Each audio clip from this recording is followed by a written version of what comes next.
કૃષ્ણ સુદામાની મિત્રતા. કૃષ્ણ સુદામાની ભાઈબંધી ખૂબ જાણીતી છે. સુદામા ગરીબ બ્રાહ્મણ હતા. પોતાના બાળકોને પૂરું ખવડાવી શકે એટલા પણ સુદામા પાસે પૈસા નહોતા. સુદામાની પત્નીએ કહ્યું, આપણે ભલે ભૂખ્યા રહીએ, પણ છોકરાને તો પૂરું ખવડાવવું જોઈએ ને. બોલતા બોલતા તેની આંખમાં આંસુ આવ્યા. સુદામાને ખૂબ લાગી આવ્યું. તે બોલ્યો, શું કરીએ? કોઈની પાસે માંગવા ન જવાય.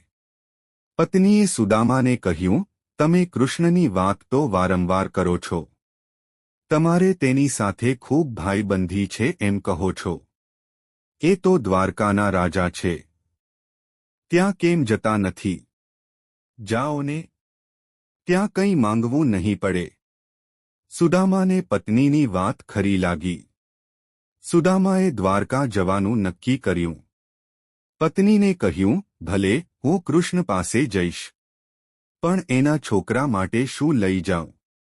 સુદામાની પત્ની પડોશમાંથી પૌવા લઈ આવી. તેને ફાટેલા કપડામાં બાંધીને તેની પોટલી કરી. સુદામા એ પોટલી લઈને દ્વારકા જવા ઉપડ્યા.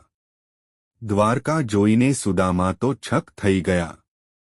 આખી નગરી સોનાની હતી. લોકો ખૂબ સુખી હતા.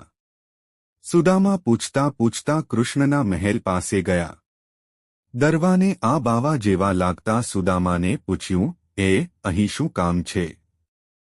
સુદામાએ જવાબ આપ્યો, મારે કૃષ્ણને મળવું છે. એ મારો મિત્ર છે. અંદર જઈને કહો કે સુદામા તમને મળવા આવ્યો છે. સુદામાનો વેશ જોઈને દરવાનને હસવું આવ્યું. તેણે જઈને કૃષ્ણને વાત કહી. સુદામાનું નામ સાંભળતા જ કૃષ્ણ ઊભા થઈ ગયા. સુદામાને મળવા દોડ્યા. બધા આશ્ચર્યથી જોઈ રહ્યા. ક્યાં રાજા અને ક્યાં આવો બાવો? કૃષ્ણ સુદામાને મહેલમાં લઈ ગયા. સાંદીપની ઋષિના ગુરુકુળના દિવસોની યાદ તાજી કરી. સુદામા કૃષ્ણની શ્રીમંતાઈ જોઈ શરમાયો. સુદામાએ પૌવાની પોટલી સંતાડવા માંડી, પણ કૃષ્ણે તે ખેંચી લીધી. કૃષ્ણે તેમાંથી પૌવા કાઢ્યા. ખાતા ખાતા કૃષ્ણ બોલ્યા, આવો અમૃત જેવો સ્વાદ મને બીજા કશામાં નથી મળ્યો. પછી બંને જમવા બેઠા. સોનાની થાળીમાં સારું ભોજન પીરસ્યું હતું. સુદામાનું હૃદય ભરાઈ આવ્યું. ઘેર છોકરાને પૂરું ખાવા નથી મળતું તે યાદ આવ્યું. સુદામા 2 દિવસ ત્યાં રહ્યા. એ કૃષ્ણ પાસે કશું માંગી ન શક્યા. ત્રીજે દિવસે પાછા ઘરે જવા નીકળ્યા. કૃષ્ણ સુદામાને ભેટ્યા, થોડે સુધી મૂકવા ગયા.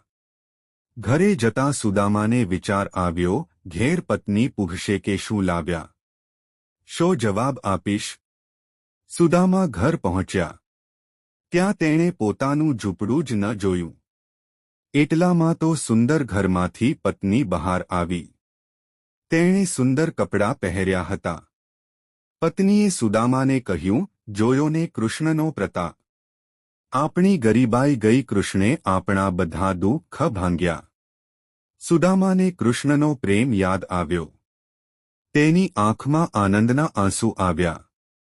જોયું મિત્રો, કૃષ્ણ અને સુદામાનો પ્રેમ એટલે સાચો મિત્ર પ્રેમ. તો મિત્રો, સાચા પ્રેમમાં નથી ઊંચ નીચ જોવાતી કે નથી જોવાતી અમીરી ગરીબી.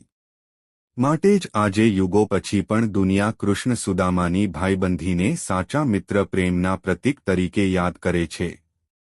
આ વિડિયોમાં આટલું જ. મળીએ આગલા વિડિયોમાં.